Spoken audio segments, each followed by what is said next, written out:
জগন্নাথ দর্শন করছে, যিনি নিজেই জগতের নাথ, যিনি সৃষ্টি স্থিতি লয় প্রলয়কারীর মালিক, যিনার এক একটা লোমকূটে এক একটা বিশ্ব ব্রহ্মাণ্ড বিরাজমান, যিনার ইচ্ছা ছাড়া একটা গাছের পাতাও পথি নড়ে না, সেই সৃষ্টি স্থিতির লয় প্রলয়কারীর আমার করণ গৌর হরি, তিনি আজকে জগন্নাথ নয়ন ভরে দর্শন করছে। কেন? নিজে আচরে ধর্ম জীবের শিখা,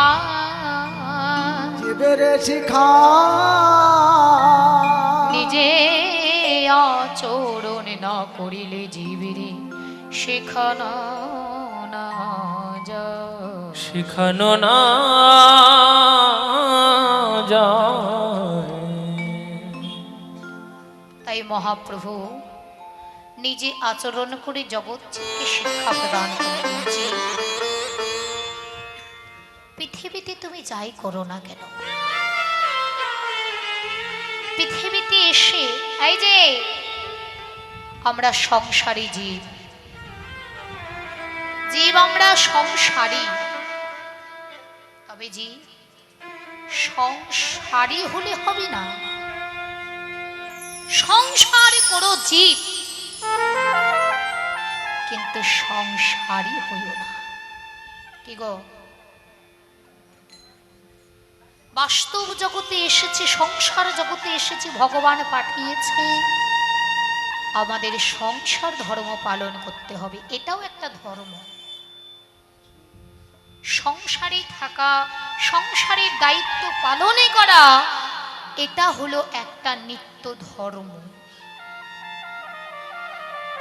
অতএব সংসার আমাদের করতেই হবে, সংসার না করলে সৃষ্টি হবে না, সৃষ্টি সৃজন না হতে গেলে ভগবানের নাম গুণগাথা এখানেই সমাপ্ত আর হবে না। অতএব সংসার জগতে এসেছি, সংসার আমাদের করতেই হবে।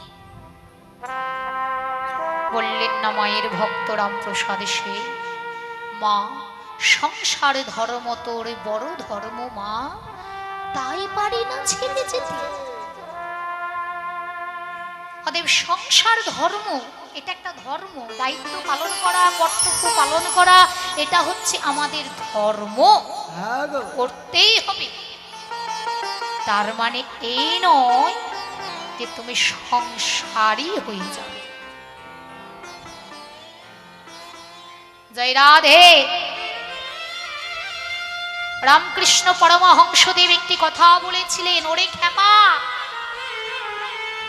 রামকৃষ্ণ পরমহংসদেবের প্রধান শিষ্য ছিলেন বিবেকানন্দ। তা সেই বিবেককে ডেকে বলছে, ওরে খ্যাপা, ওরে বিবেক, শোন, সংসারে কালীর ঘরে থাকবি বাছা, আর কালী কি তোর গায়ে না লাগা হয় রে খ্যাপা? কি বাবা, হ্যাঁ, এখনকার দিনে তো কাঠ কয়লা উঠেই গেল, ওই উনান উঠে গেল, গ্যাস, তবু ফায়ার লাগে না, গ্যাস লাইট লাগে না, অটোমেটিক সিস্টেম, সব অটোমেটিক আজকালকার যুগে। তাহলে আগেকার দিনে কাঠ কয়লার দ্বারা উনান জানালো হতো, তা সেই উনান জ্বালানোর জন্য কাঠ কয়লার প্রয়োজন হতো। তামা সেই রামকৃষ্ণ পরমহংসদেব তার প্রধান শিষ্য বিবেককে ডেকে বলে, ওরে খ্যাপা, সেই কাঠ কয়লার ঘরে যদি কোনো শ্রমিক কাজ করে, তাহলে কি যতই সে সেফটি হয়ে থাকুক না কেন, তার গায়ে কি কালি না লাগা হবে রে খ্যাপা? এক বিন্দু হলেও তার গায়ে কালি লাগবে। কি গো বাবা? তদ্রু মায়ার সংসারে থাকবি রে জি, মায়ার কালি কি তোর গায়ে না লাগা হবে? কি মায়ার কালি লাগবে, কিন্তু গুরুর ঘরে যেতে গেলে গুরুদেব আবার বলছে যে কালি তো তোমার লাগবে, কিন্তু যদি কভার পরে থাকো তাহলে কালি লাগলে তোমার কভারে লাগবে, শরীরে লাগবে না। নিতাই গৌর হরি।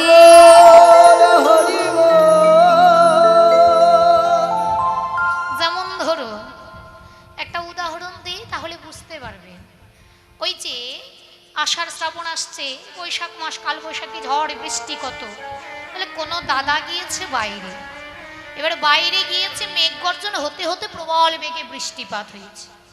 কি বাবা, এবারে বৃষ্টিপাত দেখে সে দাদা ভাইটি কি করেছে জানেন? ওইটাকে কি কভার বলে গো? রেইনকোট। তা সেই রেইনকোট পরে বাইকে চড়ে চলে আসছে। বৃষ্টি কিন্তু অঝরে পড়ছে, বৃষ্টি পড়ছে, শরীর ভিজছে, কিন্তু শরীর কি ভিজছে বাবা? আমার মতো আপনার মতো সাধারণ মানুষ ভাবছি মানুষটা ভিজে সারা, কিন্তু প্রকৃত কি সে ভিজে গেছে? সে তো রেইনকোট পরে আছে, জল চলে গেল রেইনকোটের ওপর দিয়ে, তার শরীরে এক বিন্দু জল লাগলো না। তদ্রূপ হরিব যারা ভজন ঘরে গিয়েছে, গুরুর ঘরে গিয়েছে, শিক্ষার ঘরে গিয়েছে, ওরে জি এখনো সময় আছে, সংসারে থেকো, সংসারকে উপভোগ করো, কিন্তু হয়েছে বৃষ্টি তোমার গায়ে পড়বে, অথচ এক বিন্দু বৃষ্টির জল তোমার শরীরে লাগবে না। তার জন্যে গুরুর কৃপা চাই, গুরুর উপদেশ পালন করতে হবে। নিতাই গৌর হরি বল, হরি বল। পাকা কাঁঠাল ভোগ করেছে, পাকা কাঁঠাল, এই তো সামনে ভাদ্র মাস আসছে, তা সেই পাকা কাঁঠাল এই দার্শনিকের মহাজনের দৃষ্টান্ত। এক ইংরেজ সাহেব বাবা সেই পাকা কাঁঠালটিকে কিনেছে। কেন? প্রথম থেকে একটু বলি তাহলে ভালো লাগবে। হ্যাঁ, ইংরেজ সাহেব তার বাঙালি চাকর, এইবারে সাহেবের বাড়ি তার কেউ নেই, দুইজন মানুষ, সাহেব আর বাঙালি চাকর। তা যাই হোক, দুর্ভাগ্যবশত বাঙালি চাকরটি পিতা মারা গেছে, তাই সে বাড়িতে গেছে। এইবার বাবুর গৃহে থাকে শুধু বাবু একাই। ইংরেজ সাহেব বড় বড় চুল, পাগড়ি বাঁধা পাঞ্জাব, এই বড় বড় দাড়ি। এইবারে বাবুর মন খারাপ, কেউ নেই গল্প করার মতো, তাই বাবু বাজারে গিয়েছে। ভাদ্র মাস, তাকে এই বড় একটা পাকা কাঁঠাল একেবারে ঘ্রাণে ছড়াছড়ি। দেখো ইধার, এই कंचे है बाबू, यही कटहल है, बहुत मीठा फल। বাবু কি করেছে না, ন্যায্য মূল্য দিয়ে কাঁঠালটিকে কিনে নিয়ে এসেছে। কিন্তু বাবু কি আদেও কাঁঠাল খেতে জানে? ওরে বাবা, চাকরে খাবার মুখের সম্মুখে তুলে দেয়, বাবু শুধু ভোগ করে, বাবু তো আদেও কিছু জানে না। কথায় আছে, আবেগের বশীভূত হয়ে কোনো কাজ করতে নেই, বুঝিয়া করিও কাজ, করিয়া বুঝিও না। হতে বাবু কাঁঠালটি কিনেছে আবেগের বশে, এখন বাবা কে তাকে ভেঙে দেবে আর কে তার মুখের সামনে তুলবে? চাকর তো নেই, কিন্তু এ তো পাকা কাঁঠাল, যত সময় যায় তত ফাটল ধরে রস বেরিয়ে আসে। বাবু একটি অঙ্গুলি দিয়ে রসটিকে চেটেছে, জিউ ভাই বহুত মিঠা। তখন কি করেছে, স্বাদ লেগেছে, একেবারে কাঁঠালের খপ করে কাঁঠালের ভেতর হাত ভরেছে, খপ করে টেনে এক খবল মুখের ভেতর, আরো ভালো লেগেছে। একেবারে দুহাত ভরে দিয়ে খচ মচ কিছু ফেললো, একেবারে চোখে মুখে না শেষ নেই। ভালো লেগেছে, খেলো বটে, কিন্তু জানে অবস্থাটা কি হলো? হ্যাঁ, দুর্ভাগ্যবশত চোখে মুখে হাত দিয়েছে তো, তা মাথায় দাড়িতে হাত পড়েছে, একেবারে জয় নেতাই হয়ে গেছে। তার মানে পিরিতি কাঠালের আঠা লাগলে পরে ছাড়ে না। হরিব, এটা গান আছে না বাবা? তা বাবু কি করেছে? একটা क्या हुआ? जट पका, जट हो गया। हाँ, मानसिक है। हमारे पिता माता मानसिक करे ना। বলছে আমার বাবা মা তো কোনোদিন মানুষ মানত মানতে করেনি, জট কোথা থেকে হলো বাচ্চা? আদেও তো জানে না যে কাঁঠালের আঠাতে তার এই পরিস্থিতি। বাবু কি করলেন? বলে দাঁড়া বেটা, দেখাচ্ছি মজা। এই বলে সেই মদনের দোকান থেকে মলয় চন্দন সাবান কিনে এনে ও একেবারে মাথায় ঘষে ঘষে ঘষে সাবান শেষ করে দিল। কিন্তু আঠা যত ঘষে তত আটে, পিরিতি কাঠালের আঠা লাগলে পরে ছাড়ে না। যত ঘষে তত হাঁটে। বেটা তাতেও গেলি না, দাঁড়া, এতে হলো না তাই কি হয়েছে? কই রে মদনা নাপিত? ওই মদনা নাপিতকে ডেকে এনে একেবারে ঘষ ঘষ ঘষ করে ওই নবদ্বীপের চৈতন্য গোসাই মানে নেড়া হয়ে গেল। এবারে নেড়া হয়ে বাবু মনের দুঃখে এতদিনের সাধনা করা তার সেই কেশ রাশি, পাঞ্জাবদের বড় বড় চুল পাগড়ি দিয়ে থাকে, হ্যাঁ, বড় বড় দাড়ি, সাধনা করা চুল দাড়ি, সামান্য একটু কাঁঠালের লোভ সামলাতে না পেরে আজ এই অবস্থা। হরিব, সব শেষ। বাবু আমার মনের দুঃখে চেয়ারে বসে আছে। আর সেই দিন সাধ্য ক্রিয়া সমাপ্ত করে চাকরটিও বাড়ি ফিরে আসছে। কিন্তু চাকরটি বাড়ি ফিরে আসছে, তার মাথা কি হয়েছে? চাকরের মাথা সাধ্য ক্রিয়া করেছে তো, বাবা মারা গেছে, সেও নেয়া। আর পাঞ্জাব সাহেব সেও নেয়া। অদূর থেকে মানে চাকরটি মনে মনে ভাবি ও তো বাবুর চেয়ার, তাহলে বসলো কে বাবুর চেয়ারে? দেখতেও তো বাবুর মতো, মুন্ডন কি নেড়া কেন বাবু? এইবার বাবু মনে মনে ভাবছে ওই অদূরে ওটা আমার চাকরের মতো লাগছে না, চাকর আবার নেড়া হলে কিভাবে? তখন সাহেবটি কি করছে জানেন? চেয়ারে বসে আছে, পাটাকে ঠিক এরকম করে দুলাচ্ছে, হ্যাঁ দুলাচ্ছে, আর চাকরটি তো হেঁটে আসছে, যত হেঁটে আসছে তত এগোচ্ছে। এইবারে বাবুটি ভালো করে দেখতে পাচ্ছে যে ওটা আমার চাকরি, কিন্তু নেড়া আমার মতো, সেও নেড়া আমিও নেড়া। বাবু তখন ওই পাটা নড়াচ্ছে চেয়ারে বসে আর বলে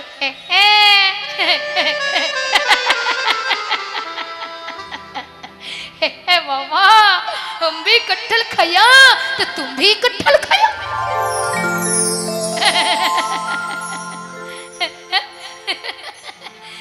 हम भी कटहल खाया तो तुम भी कटहल खाया। কি গো, বাবু বোঝাতে চাইছি যে আমি কাঁঠাল খেয়ে নেড়া হয়েছি, আমার মতো কি তুমিও কাঁঠাল খেয়ে নেড়া হয়েছ? বুঝি বুঝি। কি গো, চাকর বলে বাবু ও বাবু বাবু শোনো, হ্যাঁ আপনিও নেড়া আমিও নেড়া, দুজনে দেখতে এক হলেও আমি কিন্তু কাঁঠাল খেয়ে নেড়া হই নাই। হরিব হ্যাঁ, একজন বৈষ্ণব, তিনিও সন্তান আদি স্ত্রী পুত্র পরিবার নিয়ে সংসার করছে। একজন অবৈষ্ণব মানে যারা ভজন সাধন মানে একদম কলিতে ডুবে আছে, তারাও সংসার করছে। দুজনাই কি সমান বাবা? সেও নেড়া আমিও নেড়া, সেও সংসারী আমিও সংসারী, কিন্তু তার ভেতরে দুটোই কি সমান? হ্যাঁ, কোনো দিন নয়, কোনো সময়ের জন্য নয়, কোনো কালের জন্য নয়। অতএব বাবু, আপনি কাঁঠাল ভোগ করে ন্যাড়া হতে পারেন, কিন্তু আমি কাঁঠাল ভোগ করে ন্যাড়া হই না। তাছাড়া বাবু, এই যে আপনারাই বলুন তো, পাকা কাঁঠাল ভোগ করতে গেলে কি কাউকে ন্যাড়া হতে হয়? না না, হয়? হয় না। কিন্তু যদি না জেনে ভোগ করা যায় তাহলে হতে হয়নি। তাই গৌর হরি হরি বল হরি বল। ভজন সাধনের কথা বাবা, এসব কথা বলা যায় না যথা তথা, তাহলে ভোগ করতে জানতে হবে। অতএব কাঁঠাল খেলে কখনো তাকে ন্যাড়া হতে হয় না। সংসার করতে গেলে তাকে কখনো মায়ার ঘানি, মায়ার আঠায় ইষ্টে পুষ্টে জড়িত হতে হয় না। শুধু সংসারে কাঁঠালটাকে ভোগ করতে জানতে হবে। বাবু দেখুন, বাজার থেকে চাকরটি পুনরায় পাকা কাঁঠাল কিনে এনে ওই অঙ্গে সরিষার তেল লেপনে করে কাঁঠালের ভেতরে হাত ভরে রুয়া নামক ফলটিকে বের করে বিচিটা ফেলে, হ্যাঁ, এইবারে ফলটা যখন বাবুর বদনে তুলে দিয়েছে, আহ কি স্বাদ! তদ্রূপ এই যে আমরা সংসারে কাঁঠালটাকে ভোগ করতে জানি না, যেমন কার কাঁঠাল তেমনই থাকবে। হরি বল, শুধু ভোগ করতে জানতে হবে। নিতাই গৌরী প্রেমানন্দে হরি হরি বল। হ্যাঁ, তাহলে বাবা একটা গান শোনেননি, যেমন বেনি তেমনি রবে চুল ভেজাবো।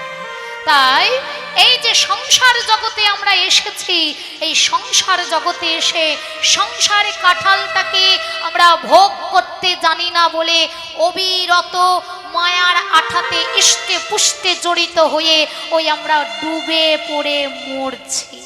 বাচ্চারা সন্ধানই জানি না,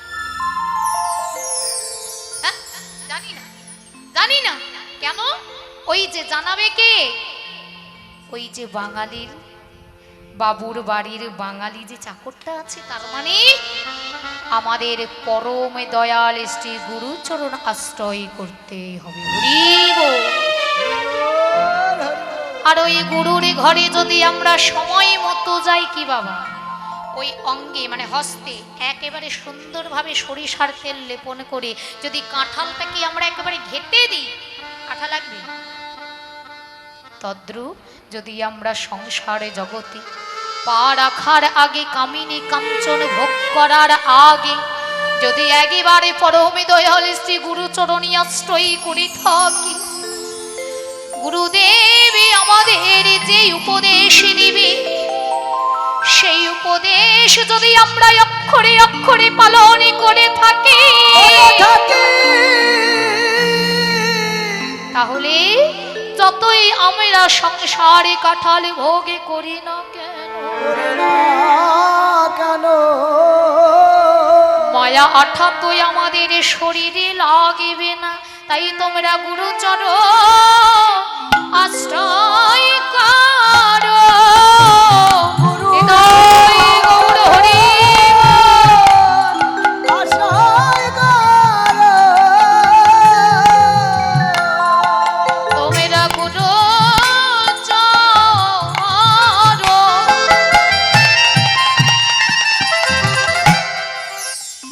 দেবী গো আশ্রয়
প্রিয় করিয়া ভজে তারে কৃষ্ণ নাহি তাই যে আর জীব সবে মরিয়া কার।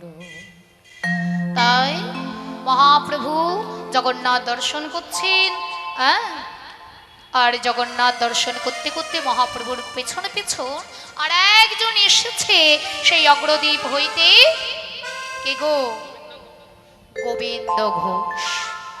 আর সেই গোবিন্দ ঘোষ জগন্নাথ প্রভুর নয়নে দর্শন করি অগলিত অশ্রু প্রবাহিত হরে কেঁদে কেঁদে বলে ওহি জগন্নাথ, তুমি যদি জগতের নাথ হবে, বলো বলো গো জগন্নাথ, আমি হলাম এই জগতেরই একজন। আর এই জগতের যদি আমি একজন কীট হয়ে থাকি, তুমি যদি জগন্নাথ হয়ে থাকো, বলো আমার কি কৃপা হবে না? আমার কি হৃদয় গৌর কৃপা হরি বল, হরি বল।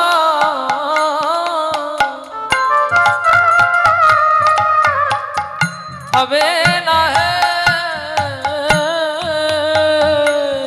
বলে তুমি জগন্নাথ,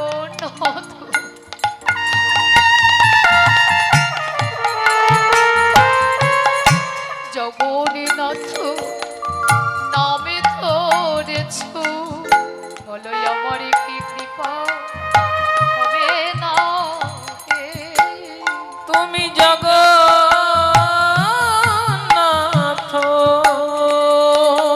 আরে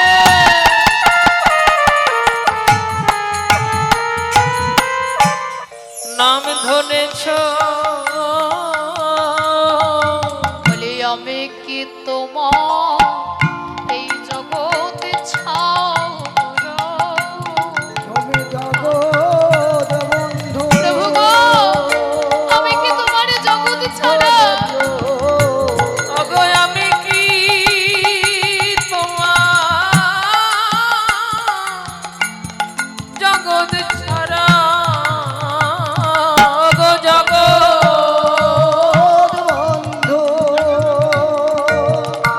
অগো আমি কি তোমার জগৎ ছাড়া, নাথ নাম ধরেছ, তুমি জগন্নাথ নাম ধরেছ, তবে আমার কি কৃপা হবে না গো।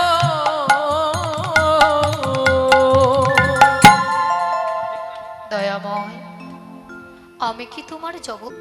তাই আজকে জগন্নাথ আর স্থির থাকতে পারলেন না। জয় রাধে।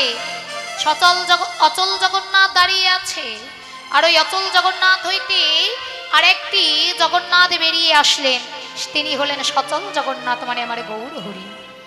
এসে গোবিন্দ ঘোষকে জিজ্ঞাসা করছে, কে তুমি? তুমি কোথা থেকে এসেছো? গোবিন্দ ঘোষ বলছে, প্রভু আমি যে কে আর আমি যে কোথা থেকে এসেছি এটা হয়তো আমার থেকে তুমি বেশি ভালো করেই জানো। কেন?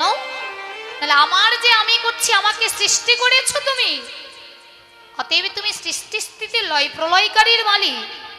আমার চাইতে তুমি ভালো করে জানো আমি কি, আমি কোথা থেকে এসেছি। তুমি অন্তর্যামী, হ্যাঁ। অতএব হে দয়াময়, তোমার চরণে আমার এই নিবেদন, ওহে জগন্নাথ আমায় তুমি সঙ্গ ছাড়া করো না, আমি যেন তোমার সঙ্গে সঙ্গে থাকিতে পারি। ওহে দয়াময়, তোমার চরণের সময় নয় নিবেদন, সুখে কিংবা দুঃখে থাকি, বনে কিংবা আমরা গৃহে থাকি, জানো হে জগন্নাথ জগতের তুমি প্রভু জগন্নাথ, তুমি আমায় সঙ্গ ছাড়া করো না প্রভু, সঙ্গ ছাড়া গৌর করো হরি না হরি প্রভু, সঙ্গ ছাড়া শ্রীচরণে দাসকে তোমার সঙ্গ ছাড়া করো না প্রভু। শ্রীচরণে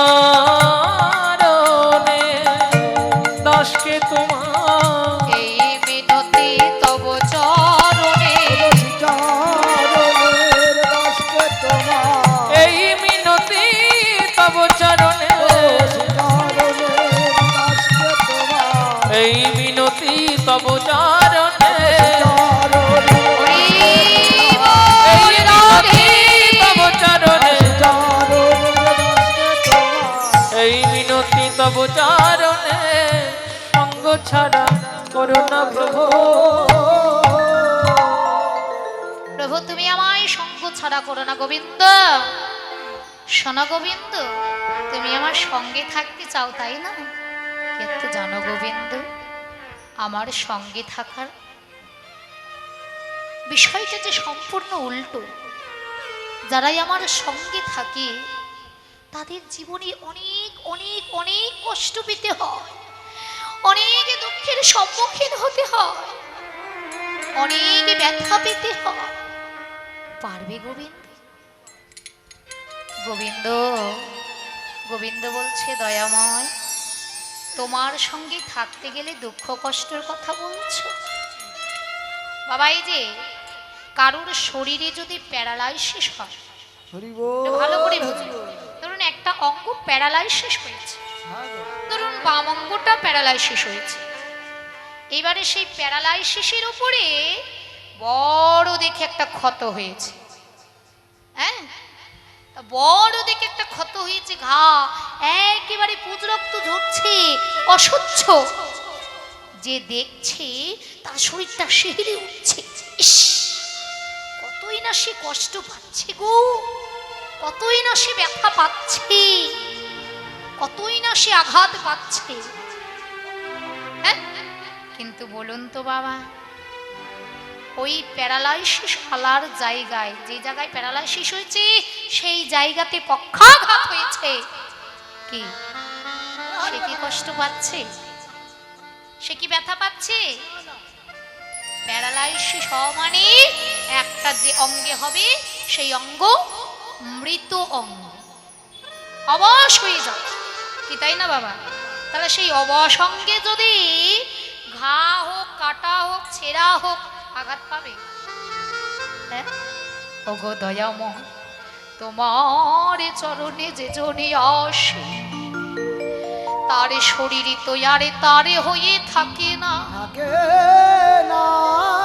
জীবনের যত কিছু তার সর্বস্ব, দেহ মন প্রাণী জীবনে যৌব আগর তোমার হলামে বলে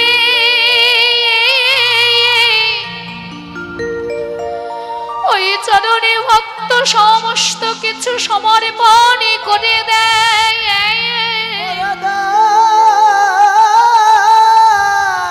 তার নিজের বলিতে তো কিছুই রাখে না।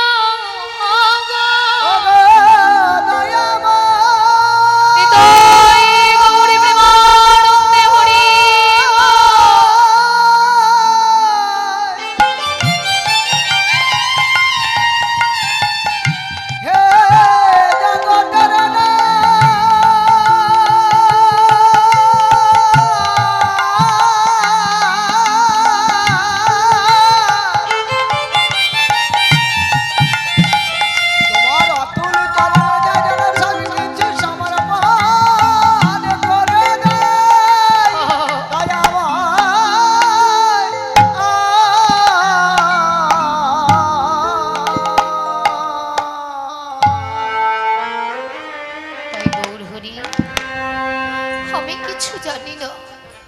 আমার সুখ, আমার দুঃখ, আমার ভালো, আমার মন্দ, আমার আনন্দ, আমার নিরানন্দ, সব তোমাকে সঁপে দিলাম।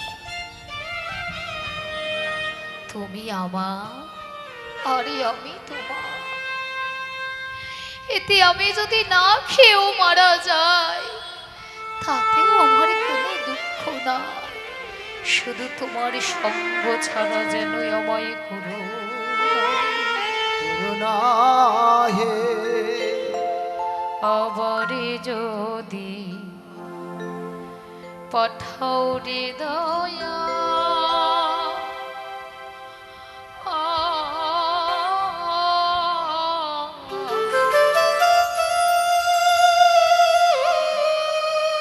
ওরে দয়া, এ ভব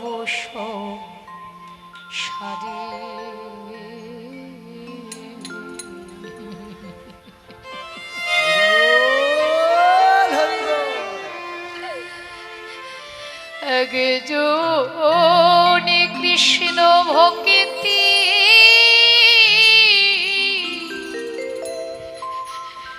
হইল ময়ে গরিবে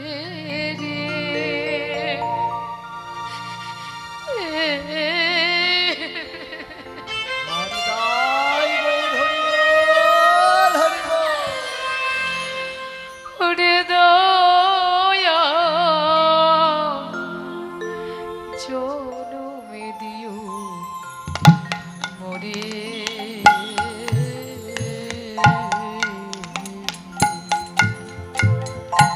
কিচ্ছু চাই না দয়া। নয়াবার যদি আমি আর কিচ্ছু চাই না তোমার কাছে দয়া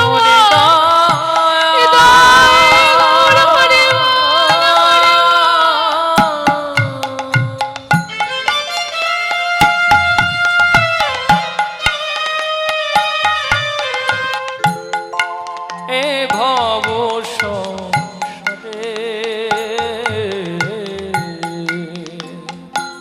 একজন কৃষ্ণ ভক্তি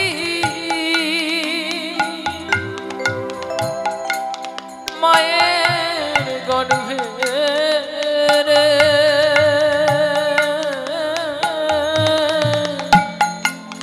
জনম দিও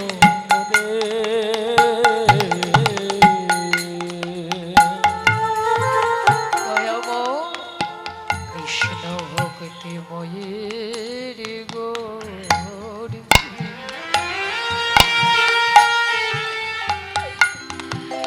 আমায় জনমে দিও কৃষ্ণ ভক্তি মায়ের গর্ভে মগো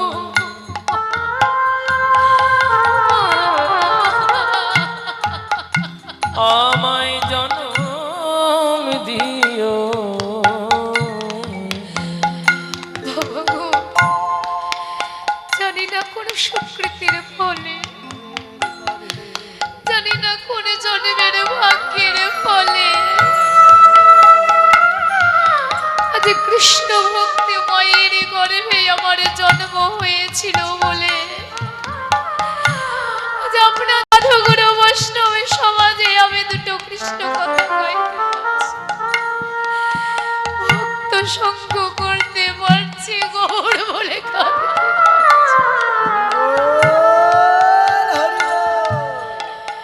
কোনদিন না কোনদিন হয়তো আমার মা আমাকে গর্ভে নিয়ে আপনাদের মতো সাধু গুরু বাজারে গিয়ে হরি কথা শুনেছিল ওই অভিমন্যের মাতা যেমন অভিমন্যুকে গর্ভে লয়ে ওই মহাভারতে অভিমন্যের মাতায় অভিমন্যুকে গর্ভে নয়ে কৃষ্ণ কথা হরি কথা শুনেছিল তাই তো সে ছোট থেকে হরি পরায়ণ হয়েছিল বাবা গোবিন্দের প্রতি তার মন সঁপে দিয়েছিল শুধু তাই নয় ওই হিরণ্যকশিপুর সন্তান ভক্ত প্রহ্লাদ অসুরের সন্তান হয়ে তার মাতা নিশ্চয়ই গৌরী ভক্ত সঙ্গ করেছিল হরি কথা শ্রবণ করেছিল তাই তো ভক্ত সেই প্রহ্লাদ অসুরের সন্তান হয়েও বদনে হরি নামে করেছিল হরি পরায়ণ হয়েছিল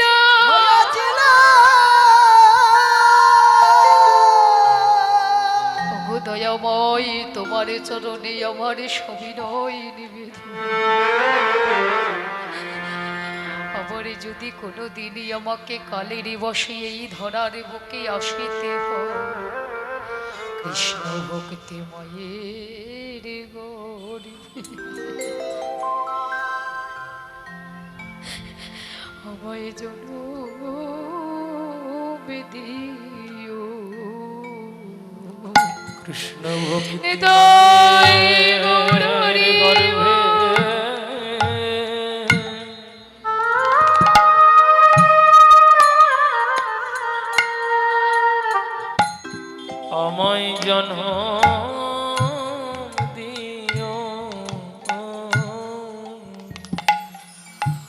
আমারে হোক না কেন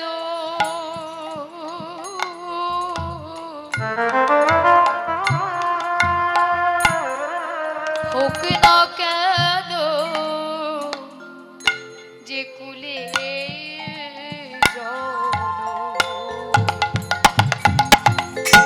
আমি কুলের বিচার করব না দয়াময়, কেননা তোমার মুখের বাণী শুচি হয়ে মুচি হয় যদি কৃষ্ণ ত্যাজে, আরে মুচি হয়ে শুচি হয় যদি আমার কৃষ্ণ কৃষ্ণ আমার কোন জাতি বর্গের বিচার নাই দয়াময়, তুমি আমার অতীব নিকৃষ্ট কুলে জন্ম দিও, অতীব ছোট জাতি কুলে জন্ম দিও, যাতে আমার জাতির অহংকার না থাকে, যেন আমি কৃষ্ণ বলে দিতে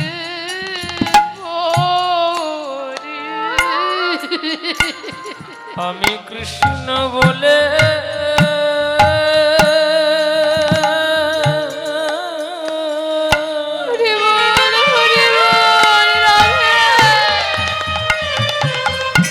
অগো কাঁদিতে পারি,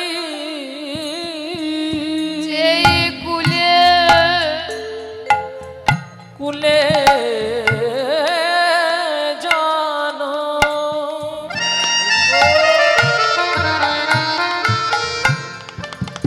হোক না কেন কৃষ্ণ কৃষ্ণ বলে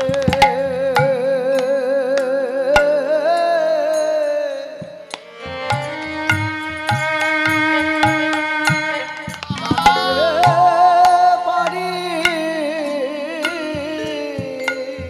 যে কুলে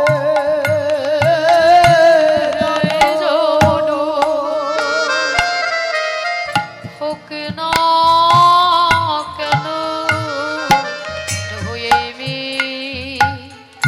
নতি হবু চরণে, যে কুলে জানো হোক না কেন নতি জানায় রাখি, যে কুলে জানো হোক না কেন নতি তোমায় জানায় রাখি, যে কুলে জানো হোক না কেন নতি জানায় রাখি, যে কুলে জানো হোক না কেন নতি জানায় রাখি, যে কুলে জানো হোক না কেন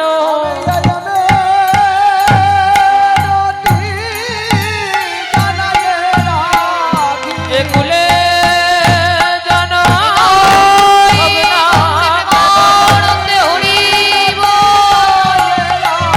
যে কুলে জানো হোক না কেন যে কুলে জানো হোক না কেন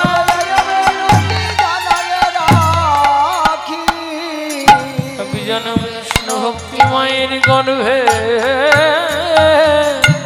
জন্ম দিও। এই বলে সেই মহাপ্রভুর সঙ্গে পারিষদ হলেন গোবিন্দ ঘোষ। মহাপ্রভু আমার কি করলেন?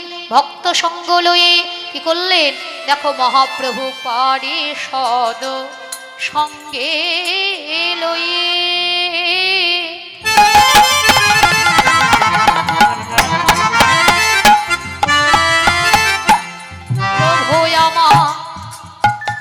চলিল ভ্রমণ। ওগো পারি সদ পারি সদ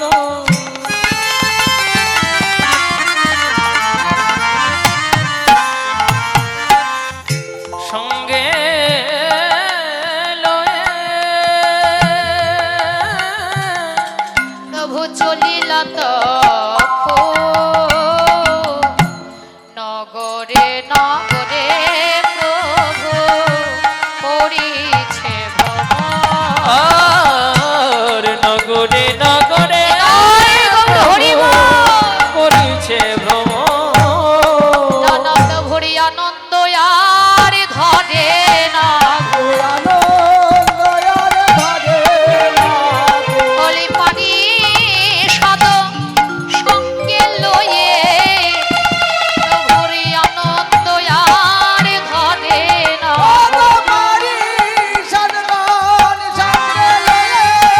হলি হরি হরি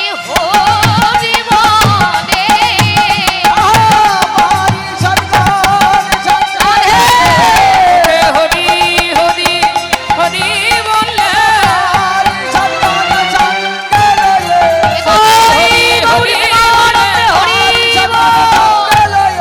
হরি হরি হরি বলে হরি হরি হরি বলে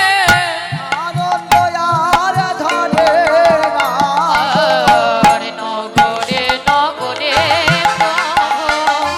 করিছে আর নগরে নগরে প্রভু করিছে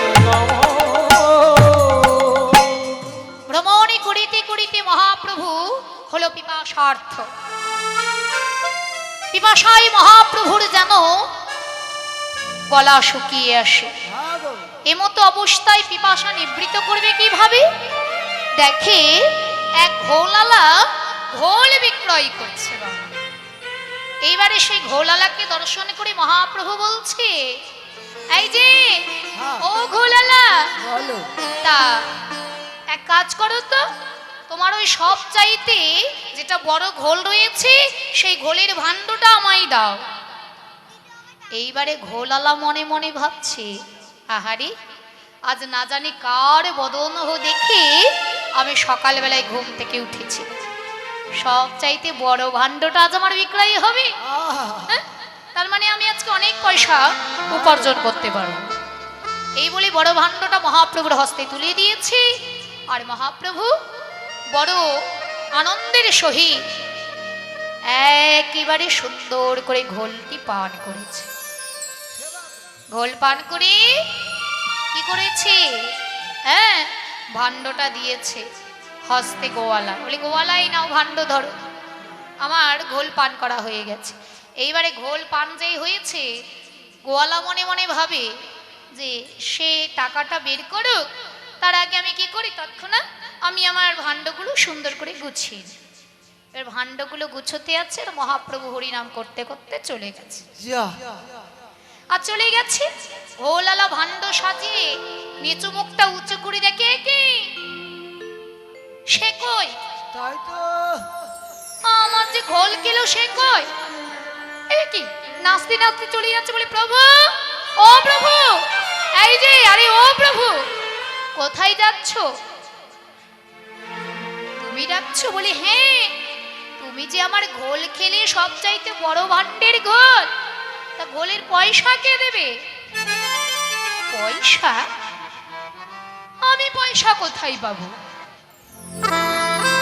আমি তো নামে প্রেমে পাগলা। দেখো, আমাকে দেখে মনে হয় যে আমার কাছে কোনো অর্থ কড়ি রয়েছে? আমি তো পথের কাঙা, আমি তো পথের ভিখারি, আমি হরি নামের ভিখারি, আমি কৃষ্ণ নামের ভিখারি। তাহলে আমি কেমন করে তোমায় পয়সা দেব?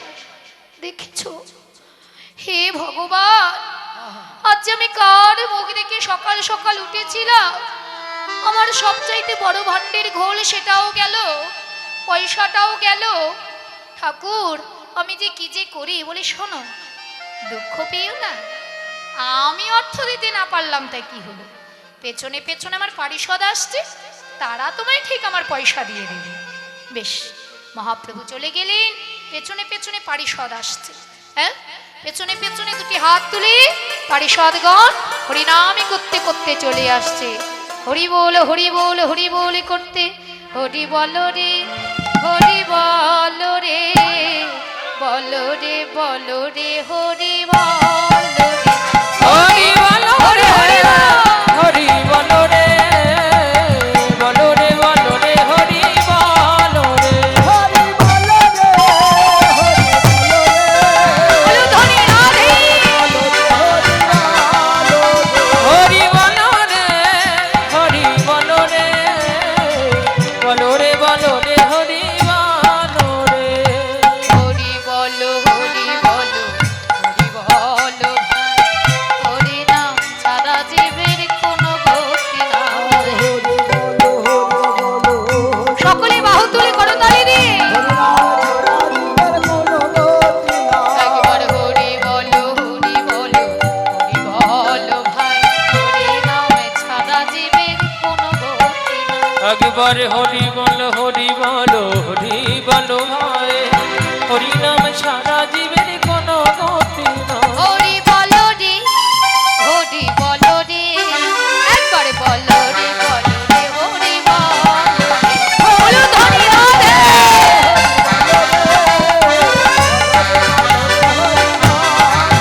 হরি বলো রে হরি বলো রে, হরি বলো রে বলো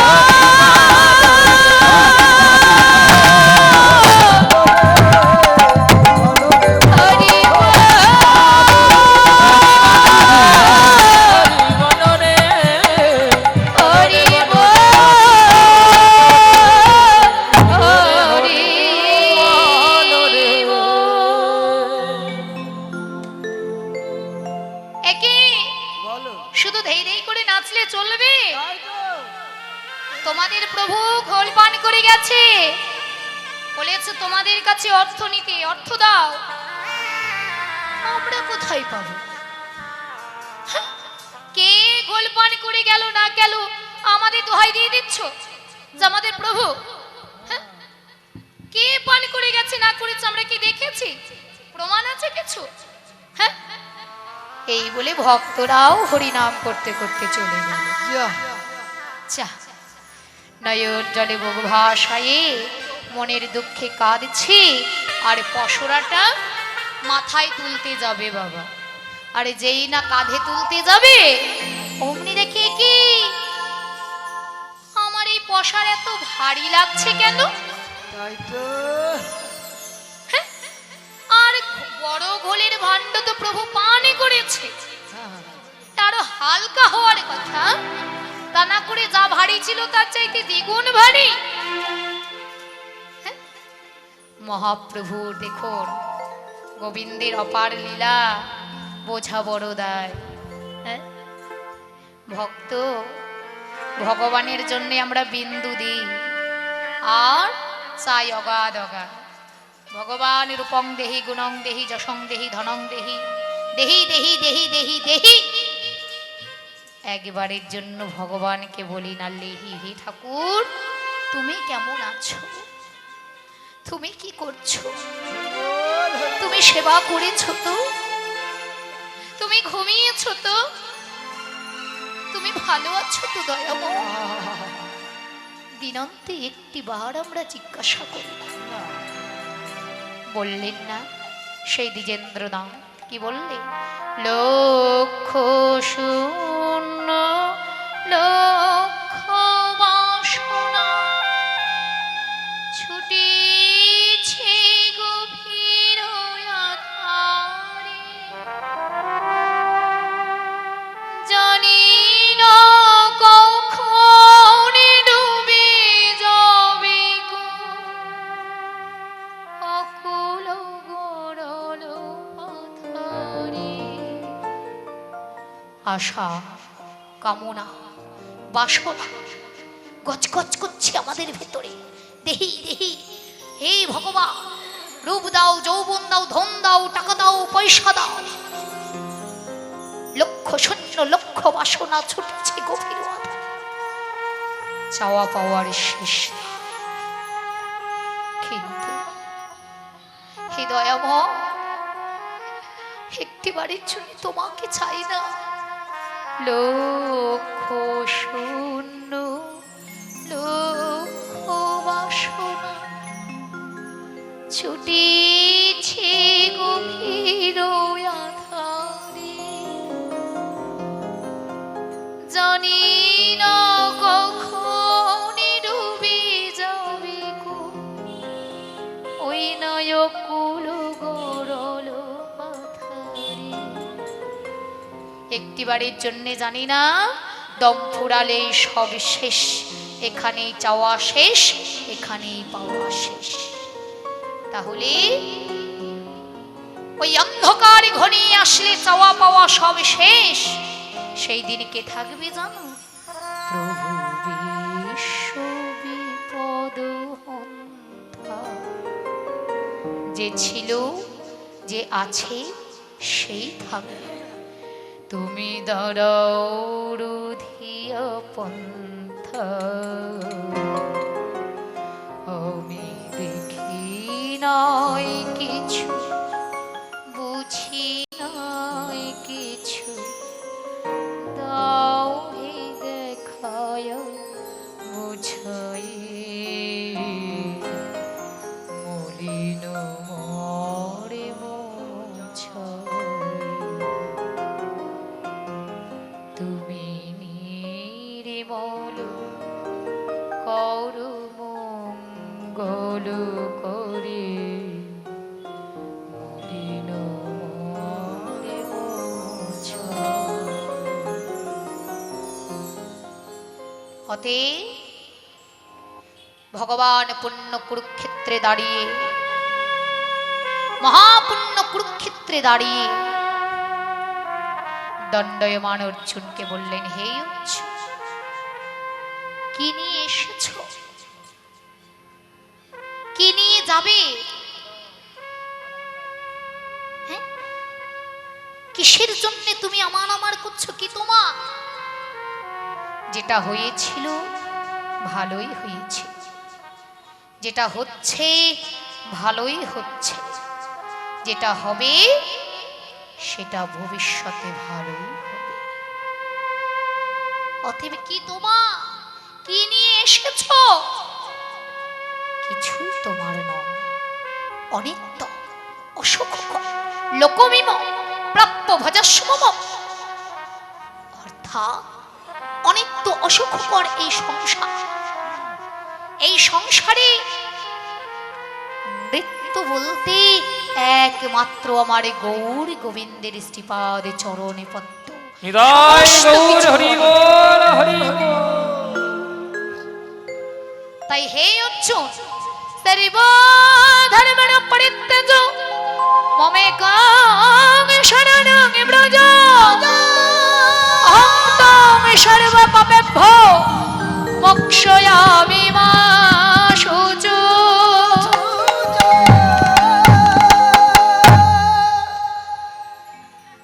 হে অর্জুন, সমস্ত ধর্মকে পরিত্যাগ করে দিয়ে তুমি আমার ধর্ম অবলম্বন করো। আমি ছিলাম, আমি আছি, আমি থাকবো।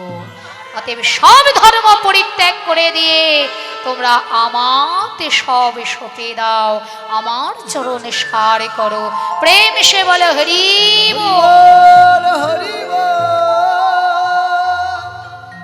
এই যে আপনারা কীর্তন শুনছেন, পদাবলী কীর্তন, তাই তো?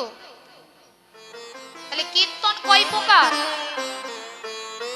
জানা আছে? কীর্তন আমাদের কয় প্রকার? কীর্তন হচ্ছে দুই প্রকার। এই কীর্তন হচ্ছে দুই প্রকার। হ্যাঁ গো। এক হচ্ছে শুক কীর্তন, আর এক হচ্ছে নারদীয় কীর্তন। তাহলে কীর্তন যদি দুই প্রকার হয়, শুক কীর্তন, নারদীয় কীর্তন, তাহলে শুক কীর্তন কাকে বলে আর নারদীয় কীর্তন কাকে বলে? তাই তো বাবা? শুক কীর্তন হচ্ছে মহামুনি সুখদেব গোস্বামী পাঠ যেই কীর্তন পাঠ করেছিলেন, যার শ্রোতা ছিল মহারাজা পরীক্ষিত। নিতাই গৌর হরি বল।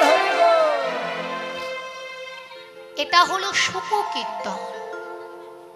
আর নারদীয় কীর্তন কাকে বলে? ওই যে নারদ বিনার তানে সুর তরঙ্গে নৃত্য গীতে যে কীর্তন গেয়েছিলেন, সেটা হলো নারদীয় কীর্তন। এই যে আমরা গাইছি সুর তরঙ্গে নৃত্য গীতে যে কীর্তন গাইছি, এই পদাবলী কীর্তন, এটা হচ্ছে নারদীয় কীর্তন। নিতাই গৌর হরি বল। জয় রাধে। তাহলে এই যে হরি বল,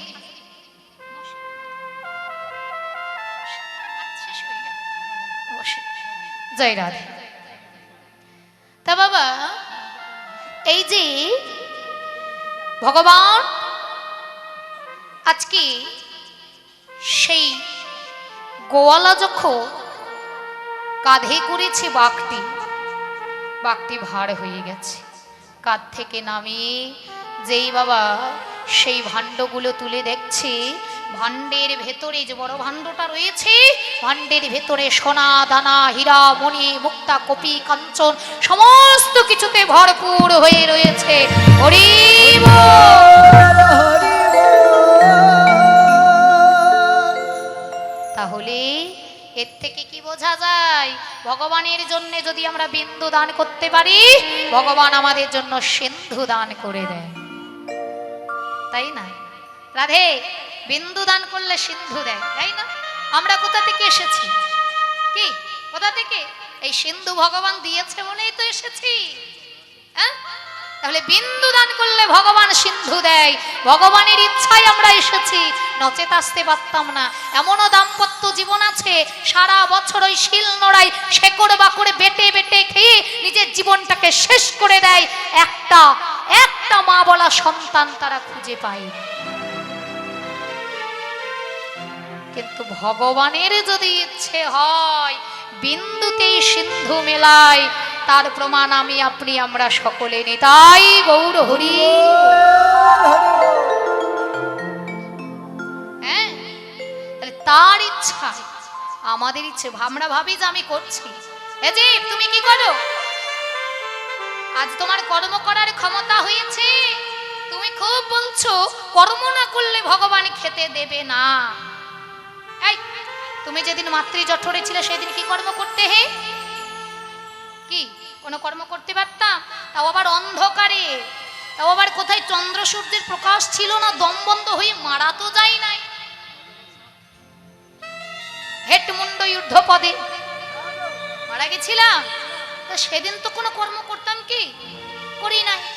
আচ্ছা, মাতৃ কোলে যখন আসলাম মাতৃ জঠর হতে, তখন কোনো কর্ম পারতাম না। তাহলে তখন কি না খেয়ে মারা গেছিলাম? কতটা দয়ালু যে আমি আসবো বলে তার আগেই মাতৃবুকে সুধা দান করে বসে আছে। আর আজ তোমার কর্ম করার ক্ষমতা হয়েছে, তাই তুমি বলো কর্ম না করলে ভগবান খেতে দেবে না। কথাটা তুমি ঠিক বলো জি, কিন্তু কাজটা করো উল্টো। কর্ম না করলে সত্যিই ভগবান খেতে দেবেন না। হ্যাঁ, কিন্তু কোন কর্ম? এই মায়ার লাঠি ঝাঁটা ঘানি টানার কর্ম নয়। রাধে রাধে রাধে। হ্যাঁ, যেই কর্ম আমরা মাতৃ জঠরেও করেছিলাম, মাতৃ জঠর হতে মাতৃ কোলে এসেও কিছুদিন করেছিলাম। হ্যাঁ, করিনি? মাতৃ জঠরে হেটমুন্ড যুদ্ধপদে ভগবানকে কত ডেকেছি, কত কেঁদেছি। আবার মাতৃকোলে যখন আসলাম, ভগবানের হাত থেকে যখন হাতটা সরে গেল, তখনও কত কাহা কাহা কাহা করে ভগবানের লাগি কেঁদেছি। ওই কৃষ্ণ বলে কাঁদাটাই হলো আমাদের নিত্য কর্ম। নিতাই গৌর হরি বল। হরি বল। আর ওই কর্ম যতদিন করেছি ততদিন আমরা অন্ন অভাবে, খাবারের অভাবে আমরা মারা যাই নাই। কিন্তু আজ ওই মায়ার ঘানি টানার মতো তোমার শক্তি হয়েছে। স্ত্রী, পুত্র, ছেলে, মেয়ে, ভাই, বন্ধু লাতি ঝাঁটাই এত খাচ্ছ, ঘানি টানছো, এত অক্লান্ত পরিশ্রম করছো, অথচ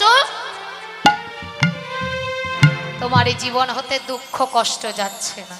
কর্ম না করলে যে ভগবান খেতে দেবে না। তুমি যে খুব কর্ম করছো, সুখের খাবার একদিনও তুমি কি মুখে আহার তুলতে পারছো? যে কিছু না কিছু, কোনো না কোনো বিষয় নিয়ে মনের আগুনে সবাই জ্বলে পুড়ে মরছে। নিতাই গৌর হরি। হরি বল। হরি বল। তাই গোবিন্দ ঘোষকে সঙ্গে লয়ে ওই গোয়ালাকে ভগবান কৃপা করে চলেছে আবার কোথায়? একেবারে ভ্রমণ করিতে করিতে করিতে করিতে ভগবান তীর্থ ভ্রমণ করতে করতে সেই পূর্বস্থলীতে এসে ভগবান উপস্থিত হয়েছে। আর যেই না পূর্বস্থলীতে ভগবান এসেছে, ভগবানের এতক্ষণ পেয়েছিল পিপাসা, এখন পেয়েছে ক্ষুধা। পিপাসা নিবৃত হলো, ক্ষুধা কিভাবে নিবৃত হবে? এইবারে গোবিন্দকে ডেকে ভগবান বলে, শোনো গোবিন্দ, আরে ভক্ত ডাকি প্রভু বলে,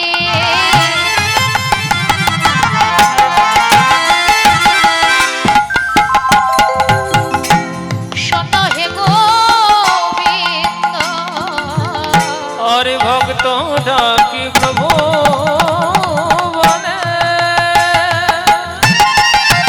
নিতাই গৌর হরি বল। হরি বল। শোনো হে গোবিন্দ, আরে বড় ক্ষুধা পেয়েছে গো অতি মন্দ। আরে বড় ক্ষুধা পেয়েছে গো আমি অতি মন্দ। আর বড় খোদা পেয়েছে গো আমার অতি মন্দ। আমায় বড় ক্ষুধা পেয়েছে গো। আমার বড় ক্ষুধা পেয়েছে গো।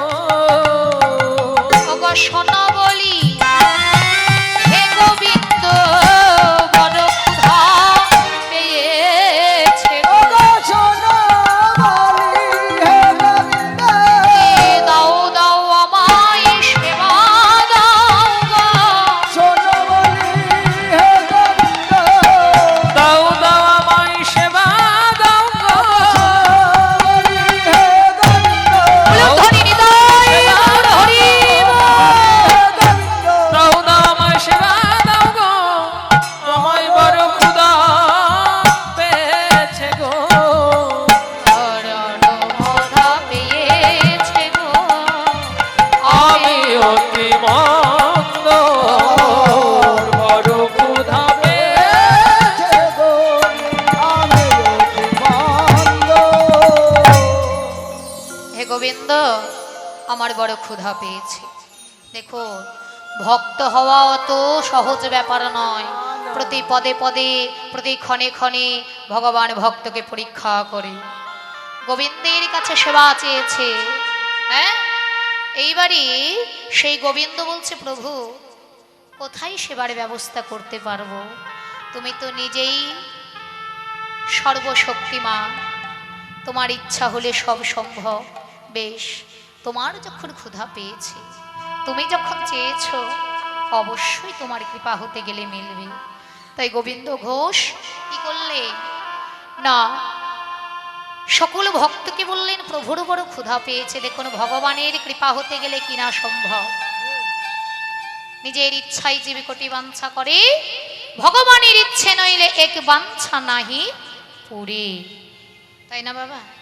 তাহলে ভগবানের যখন ইচ্ছে হয়েছে দূর দেশর থেকে কোনো ভক্ত অন্ন, কোনো ভক্ত ব্যঞ্জন, কোনো ভক্ত ফল ফলারি বিভিন্ন কিছু নিয়ে এসে প্রভুর কাছে নিয়ে আসে। আর ওই যে শ্রীধর বলে একটি ভক্ত ছিলেন, সেই নবদ্বীপের শ্রীধর কি করলেন, তিনি মহাপ্রভুর জন্যে একটি সেই কলার মোচা, বয়স হয়েছে আর চলতে পারে না, কেঁদে কেঁদে বলে, দয়াময়, যখন আমার সামর্থ্য ছিল তখন তো আমি তোমাকে বুঝতে পারি না, আজ আমি চলতে পারছি না, ইচ্ছে যাচ্ছে তোমার সেবা করব, কি দিয়ে করব। কদলী বৃক্ষের ডালের দিকে তাকিয়ে দেখে একটি মোচা ধরেছে, তা সেই মোচাটিকে পেরে বক্ষের মাঝে জড়াইয়ে ধরে নয়ন জলে বহু ভাষায় কাঁদিতে কাঁদিতে শ্রীধর চলেছে প্রভুর কাছে। আরে কেঁদে কেঁদে বলে, ওহে গৌর হরি, বড়ই আশা করে আমি সেই ঘরে থেকে এসেছি তোমার সেবায় লাগিবে বলে, একটিবারে নিজ গুণে কৃপা করে তুমি সেবায় অধিকার করে নিও।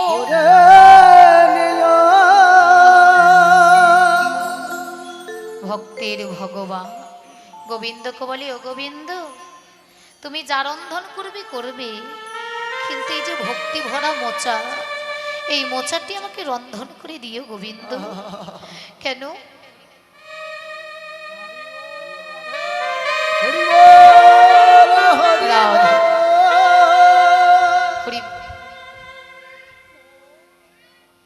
এই মোচার ভেতরে যা আছে তাই অন্য কোনো দ্রব্য বস্তুতে নেই। কেন জানো? ভগবান কখনো মন্ডা মিঠাই ফল ফলারি মিষ্টি মিষ্টান্ন ভোগ করেন না বাবা। ভগবান ভোগ করেন ভক্তের ভক্তি, হৃদয়ে নিংড়ানো প্রেম প্রীতি ভালোবাসায় অনুরাগ।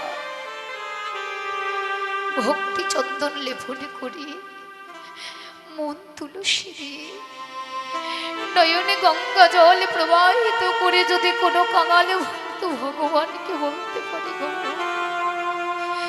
তুমি যা দিয়েছো আমি তোমার চরণে তাই দিলাম, তুমি কৃপা করে গ্রহণ করো।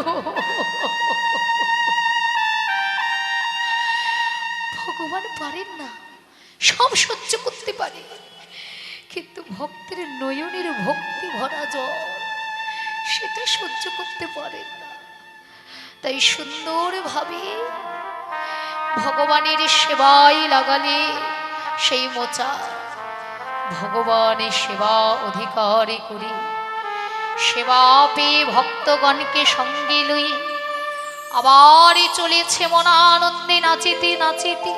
এই যে গোবিন্দ সেবা তো দিলে, কিন্তু জানো গোবিন্দ, সেবা দিতে গেলে সেবা দেওয়ার পরে বৈষ্ণব সেবার তরে মুখশুদ্ধি লাগে। তুমি আমায় একটু মুখশুদ্ধি দাও গোবিন্দ। যেই না মুখশুদ্ধির কথা বলা, অমনি গোবিন্দ মনানন্দে সে তো জানে না যে ভগবান আমাকে প্রতি পদে পদে পরীক্ষা করছে। ভক্তের একটাই মন, ভগবান আমার, আমি ভগবান, আমি গোবিন্দকে ভালোবাসি, গোবিন্দই আমার, এই তো ভক্তের চাওয়া পাওয়া। ভক্তের সাদা মনে কাদা নেই, তাই গোবিন্দ কি করলেন? গোবিন্দ চলিলেন, আরে গোবিন্দই আমার, দুটি বাহু উত্তোলন করি, আরে নাচিতে নাচিতে গোবিন্দ গ্রামে পথে চলিল, নাচিতে নাচিতে গোবিন্দ গ্রামের পথে চলিল, নাচিতে নাচে গোবিন্দ নগরের পথে চলিল, নাচিতে নাচিতে গোবিন্দ নগরের পথে চলিল, মুখশুদ্ধি আনিয়া প্রভুর হাতে দিল, শুদ্ধি আনিয়া প্রভুর হাতে দিল, মুখশুদ্ধি মাগিয়া প্রভুর হাতে দিল, মুখ শুদ্ধি মাগিয়া প্রভুর হাতে দিল। আমি এনেছি হে, এনেছি হে, বলে নগর হতে মেঘে আমি এনেছি হে, বলে নগর হতে মেঘে আমি এনেছি হে, বলে নাও নাও প্রভু আমার, নাও নাও তাই গৌর হরি নাও নাও প্রভু আমি এনেছি, আনন্দে প্রভুর হাতে তুলিয়া দিল। প্রভুর হাতে তুলিয়া দিল। নগরে নগরে ভ্রমণ করিতে করিতে গোবিন্দ মুখশুদ্ধি নিয়ে আসে। সেই মুখশুদ্ধি নিয়ে এসে কি করলেন জানে? মুখশুদ্ধিটা আর কিছু নয়, সেটা হলো হরিতকি। একটা হরিতকিকে দুই ভাগে ভাগ করলেন, অর্ধেক নিজ অঞ্চলে বেঁধে রাখলেন আর অর্ধেক প্রভুর হস্তে দিলেন। অন্তর্যামী ভগবান অন্তরে জানতে পারলেন, গোবিন্দ হে কি, তুমি আমার ভক্ত, আর আমার ভক্ত হয়ে তোমার ভিতরে জাগলো সঞ্চয় বাসনা। বেশ, তোমায় আজ কিছু বলবো না গোবিন্দ, কাল হতে দাও, ওই কালই হবে তোমার জীবনের কাল। চলে গেল একদিন, পরের দিন আবার প্রভু সেবার পরে মুখশুদ্ধি চাইলেন গোবিন্দ ঘোষের কাছে।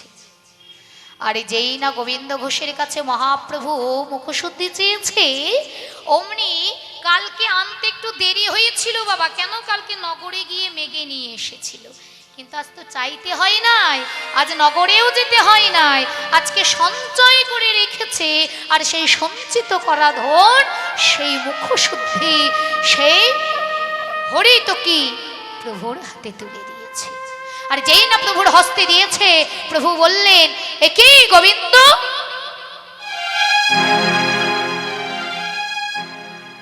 আজ চাইতে চাইতে বই যে তুমি দিয়ে দিলে, কাল তোমার কাছে মুখশুদ্ধি চাইলাম, কতক্ষণ পরে তুমি নগর থেকে চেয়ে আমার কাছে দিলে, আর আজ চাইতে না চাইতে মুখ থেকে কথা বেরোতে না বেরোতেই তুমি মুখশুদ্ধি আমার হস্তে তুলে দিলে। ভক্তের সাদা মনে কাঁদা নেই, বলছে প্রভু এই কথা, আসলে কি কালকে আমি একটা মুখশুদ্ধি মেঘে এনেছিলাম গ্রাম হতে, তা ভাবলাম যে প্রভু তো কালকে আবার সেবা অন্তে আমার কাছে চাইবে মুখশুদ্ধি, তাই অর্ধেক মুখশুদ্ধি তোমার হস্তে তুলে দিয়ে অর্ধেক আমি নিজের কাছে সঞ্চয় করে রেখেছি। গোবিন্দ হে কি করেছ,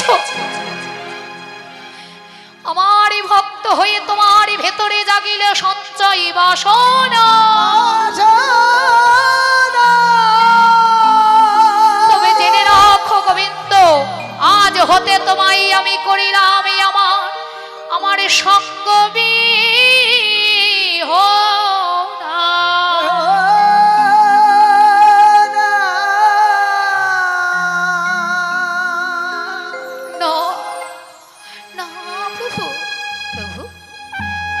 আমার সঙ্গে চাতুরালি করছো, আমার সঙ্গে তুমি রহস্য করছো। গোবিন্দ রহস্য, এটাই বাস্তব। সন্ন্যাসীর ধর্ম নহে সঞ্চয় বাসনা, আর তুমি সন্ন্যাসীর সঙ্গ করে, তুমি সর্বত্যাগী হয়ে, তুমি বৈষ্ণব ধর্মে নাম লিখিত করে, তোমার ভেতরে আজ জাগলো সঞ্চয় বাসনা। যাও তুমি সংসার ধর্ম পালন করো, আজ হতে আমার সঙ্গ নয়। গোবিন্দরা ছিলেন তিন ভাই, মাধব ঘোষ, গোবিন্দ ঘোষ আর বাসুদেব ঘোষ। মহাপ্রভুর লীলা বোঝা বড় দায়। তিন ভাই হলেন কিন্তু বাবা তারা ভগবানের ভক্ত। তা ভগবান দেখছে সবাই যদি আমার সঙ্গে মিশে যাবে, তাহলে সংসার ধর্মটাকে পালন করবে, তাহলে তার বংশ বিস্তার কিভাবে হবে, তাই না? তাই মহাপ্রভু নিজের মতো করে সুন্দরভাবে লীলার ছলে গোবিন্দকে সংসার জগতে প্রবেশ করালেন। গোবিন্দ চলে যা। গোবিন্দ কি করলে? মহাপ্রভু গোবিন্দকে ফেলে চলে গেলে। গোবিন্দ অঝরে নয়নে কাঁদছে, আরে কেঁদে কেঁদে বলে, হে গোবিন্দ, কোনদিন যদি তোমায় ভালোবেসে থাকি, সেই ভালোবাসার শপথ নিয়ে বলছি, এখন হতে, আজ হতে, এক পক্ষকালের ভেতরে তোমায় আমার কাছে ফিরে আসতে হবে।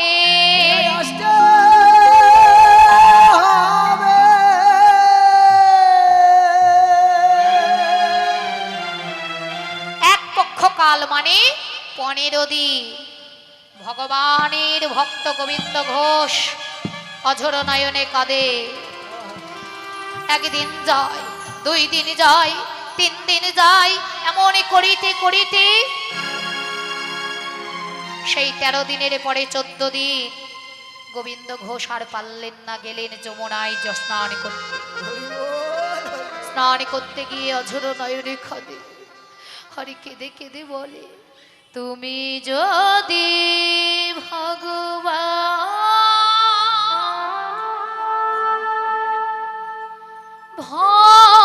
ভক্তের প্রাণ, তবে কেন দুঃখ দাও ওগো ভগবান, তবে কেন দুঃখ দাও। এটাই গৌর হরি বল, তুমি হরি বল। যদি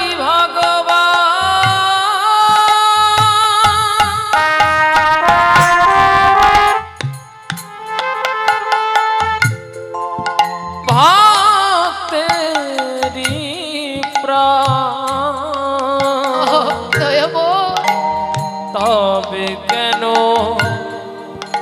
দুঃখ দাও ওগো ভগবান, কেন এত কষ্ট, কেন এত জ্বালা, কেন এত তবে যন্ত্রণা? কেন দুঃখ দাও। দয়াময়, যে তোমাকে ভালোবাসে আর ভালোবাসার বিচ্ছেদের মতো বিরহ আর কিছু হতে পারে না, তুমি আমায় কেন ছেড়ে গেলে দয়াময়?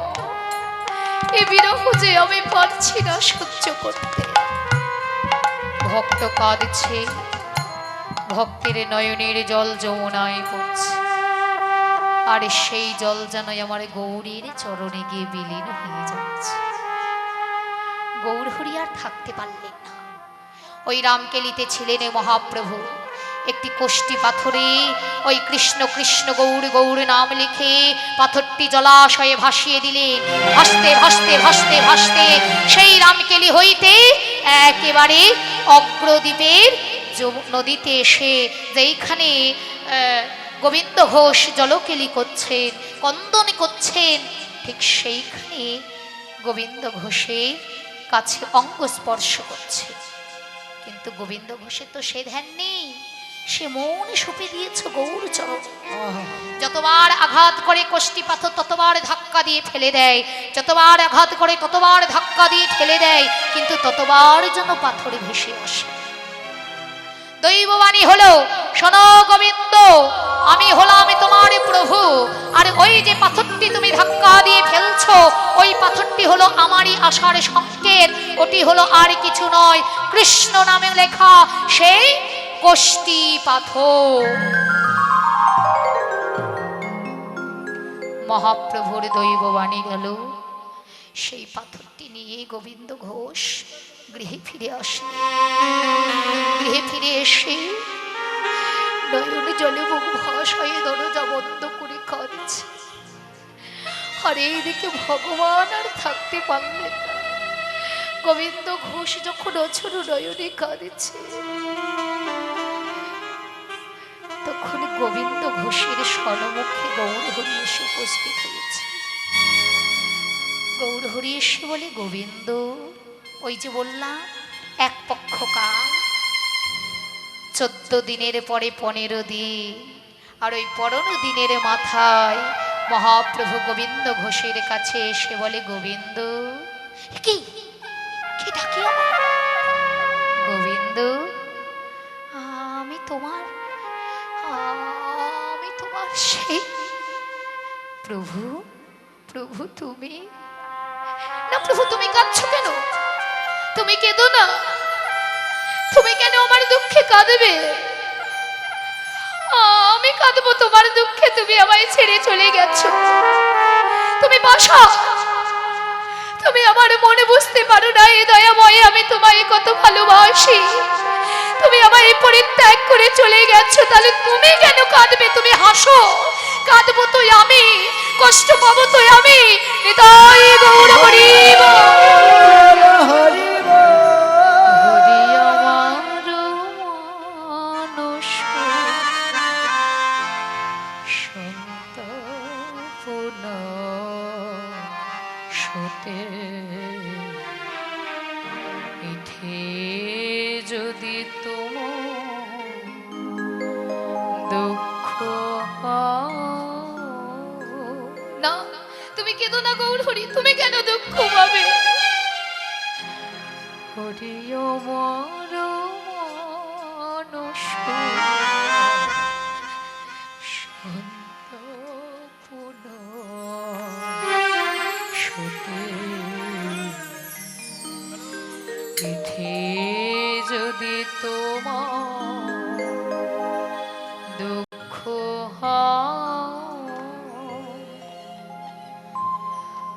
আমার যা হবার তাই হবে, আমার যা খুশি হয়ে যা, তাতে তুমি কেন দুঃখ পাবে?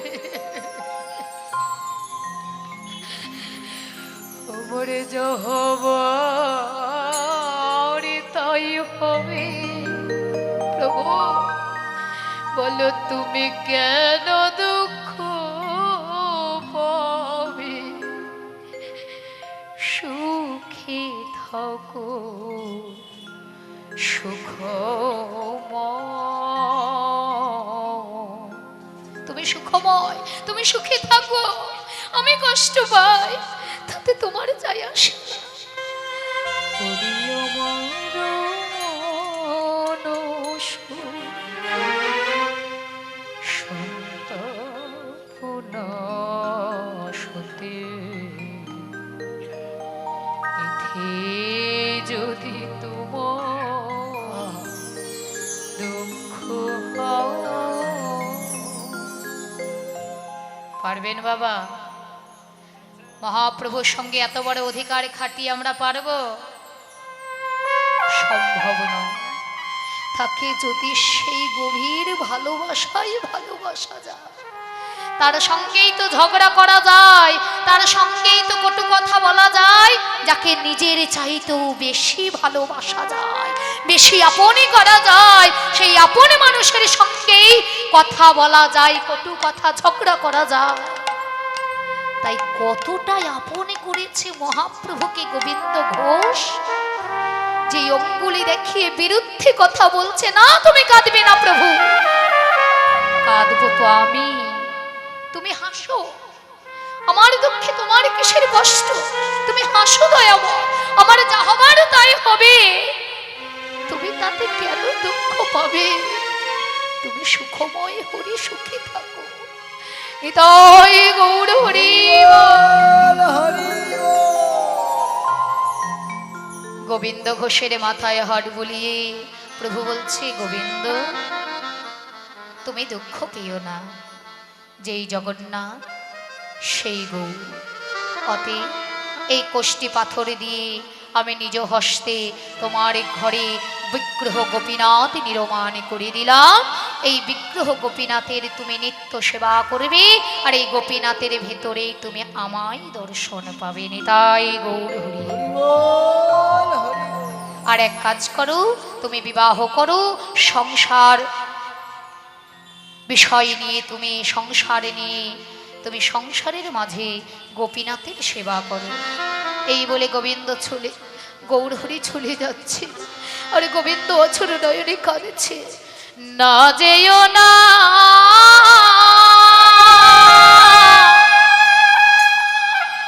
আমায় ছেড়ে যেও না, যেও না,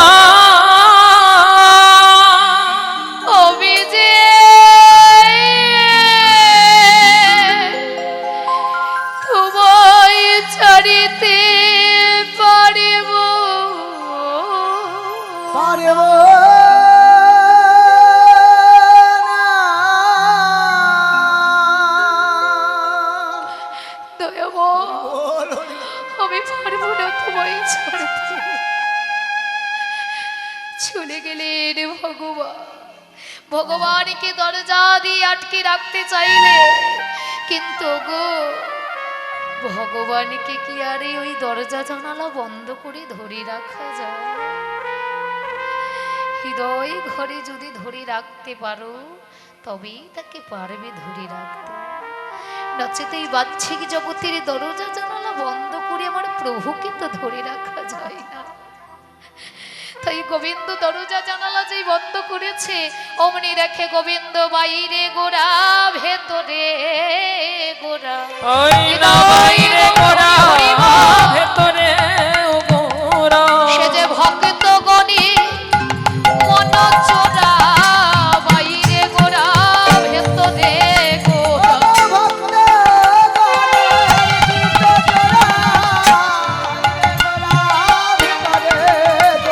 হরি ভক্ত গণে চিত্ত চোরা, গোবিন্দর মনোহরা, ভক্তগণের চিত্ত চোরা, ভক্ত গোবিন্দের মনোহরা, গোবিন্দের চিত্ত চোরা, হৃদয় গৌর হরি গোবিন্দের চিত্ত চোরা, ভক্তগণের মনোহরা, বাইরে গোরা ভেতরে গোরা।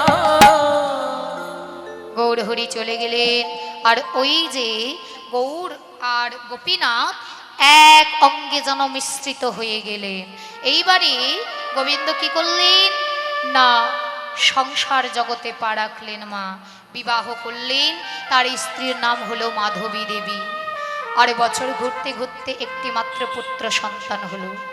বিবাহের আগে গোবিন্দ ঘোষ গোপীনাথের সেবা দিতেন 4 বার। সংসার জগতে স্ত্রী আসার পর থেকে সেবা হলো 3 বার। এইবারে পুত্র আসার পর থেকে সেবা হয়ে গেল 2 বার। গোবিন্দ ভগবান বলছে, গোবিন্দ দেখেছ, শেষ অবধি তোমার মতো ভক্ত এই সংসার জগতে পা রেখে পা পিছলে গেল। মহামহারথীর পা পিছলে যায় বাবা, তাহলে তোমরা নরকের কি? গোবিন্দ এতদিন সংসার জগতে ছিল না, তুমি 4 বার সেবা দিতে,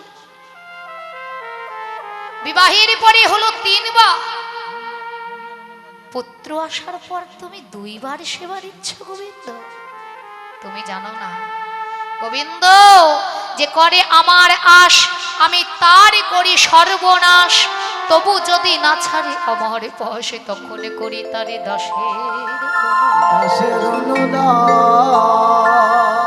তাছাড়া আমি ভগবান, আমি দেই ধন, আমি দিই ধন, ভক্তের বুঝতে মন।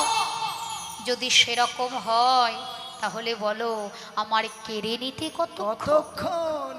তাই গোবিন্দ ঘোষের স্ত্রী গোবিন্দ ঘোষ গিয়েছে বাবা ভিক্ষা মাগতে, গ্রামে গ্রামে ভিক্ষা করতে। ভিক্ষা মেগে এসে দেখে গোবিন্দ ঘোষের স্ত্রী ওই গোবিন্দ চরণে অর্থাৎ গোপীনাথের চরণে আত্মাহুতি দিয়েছে। মানে ওই 4 দিনের কালা জ্বরে গোবিন্দ ঘোষের স্ত্রী ওই গোপীনাথের সেবা করতে করতে তৎক্ষণাৎ প্রাণ বিয়োগ হয়ে গেছে, মারা গেল। মাধবী দেবী মারা গেল। আর যেই না মারা গেছি বাবা, অমনি সেই গোবিন্দ ঘোষ অঝর নয়নে কাঁদিছি। আর কাঁদিতে কুদি বলে, হে গোপীনা, ও গো গোপীনা, এই কি তোমার লীলা?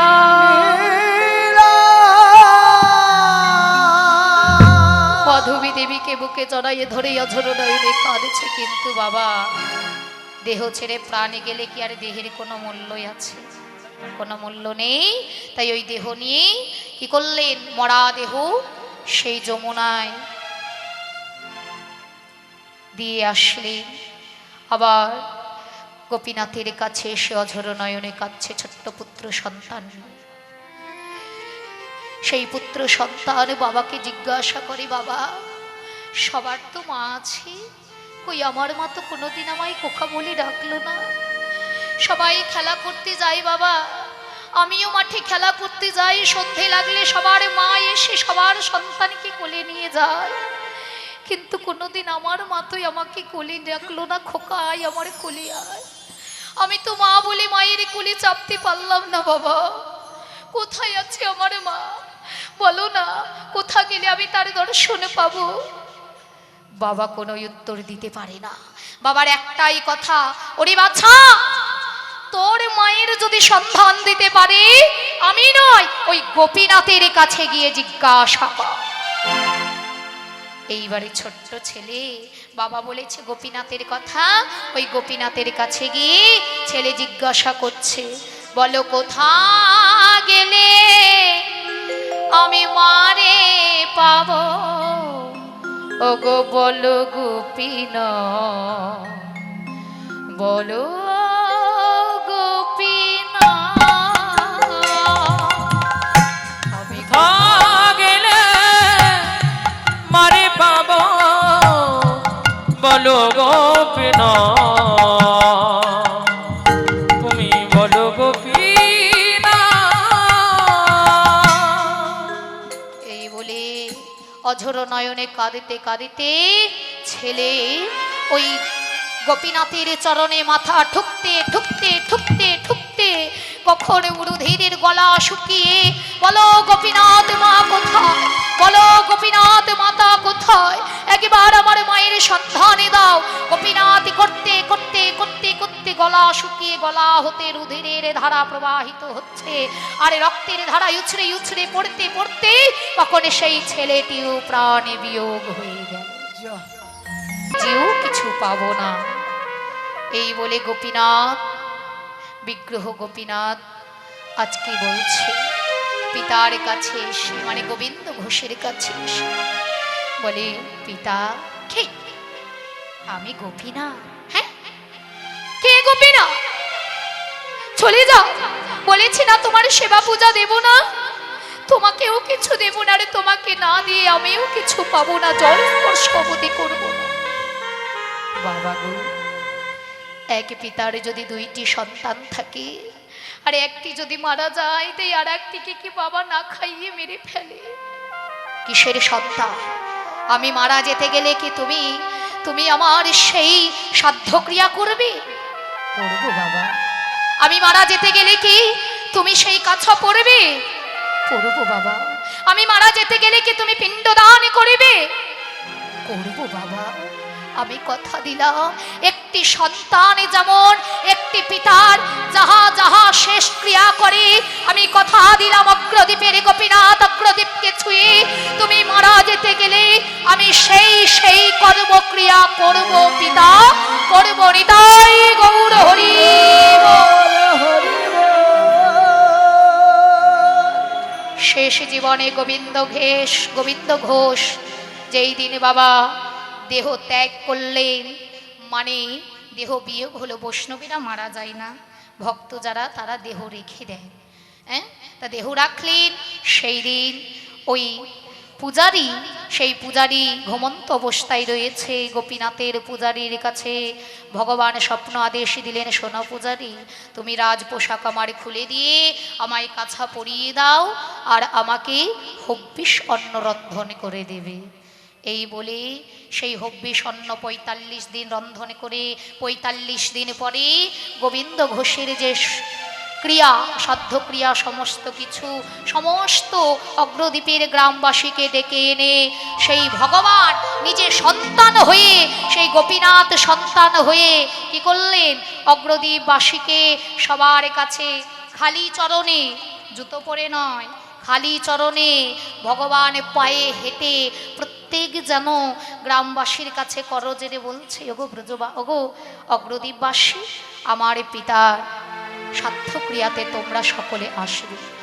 সেই পিণ্ডদান করলেন গোবিন্দ ঘোষের ভগবান, সেই অগ্রদ্বীপের গোপীনাথ। নিতাই গৌর হরি বল।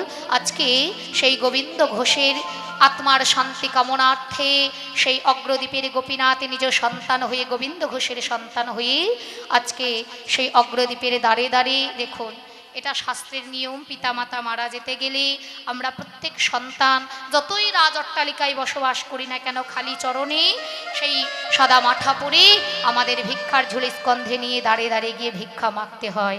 তাই আজকে গোবিন্দ ঘোষের আত্মার শান্তি কামনার্থে আজকে সেই অগ্রদ্বীপের গোপীনাথ পুত্র সন্তান হয়ে তিনি সেই অগ্রদ্বীপের কাছে অঞ্চল পেতে ভিক্ষা মুষ্টি চাইছে। আমায় ভিক্ষা দাও গো নগরবাসী, ভিক্ষা দাও আমায় ভিক্ষা দাও গো নগরবাসী, ভিক্ষা দাও আমায়, আমায় ভিক্ষা দাও গো নগরবাসী, ভিক্ষা দাও আমায়। আমি ভিক্ষার তরে তরে আসি, আমি ভিক্ষার তরে তরে আসি, কৃষ্ণ নামের ভিখারি আমি, কৃষ্ণ নামের ভিখারি আমি। ভিক্ষা দাও আমায় ভিক্ষা দাও গো নগরবাসী, ভিক্ষা দাও আমায়।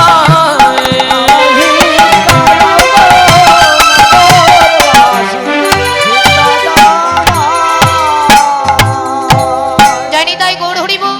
সেই অগ্রদ্বীপের গোপীনাথ লীলা আমাদের এখানে সমাপ্ত হচ্ছে। লীলার মাঝে ভুল ত্রুটির আস্তে আস্তে ধীরস্তে, হ্যাঁ, আপনারা সকলে ভুল ত্রুটি মার্জনা করবেন। আর যদি কোনো আমাদের পদাবলী কীর্তন ভালো লেগে থাকে আমাদের কাছে ভিজিটিং কার্ড মানে কন্ট্যাক্ট নাম্বার নিয়ে পুনরায় কীর্তন অনুষ্ঠানের জন্য যোগাযোগ করবেন। জয় নিতাই গৌর হরি বল। ভক্ত আর ভগবানের মিলন হইল।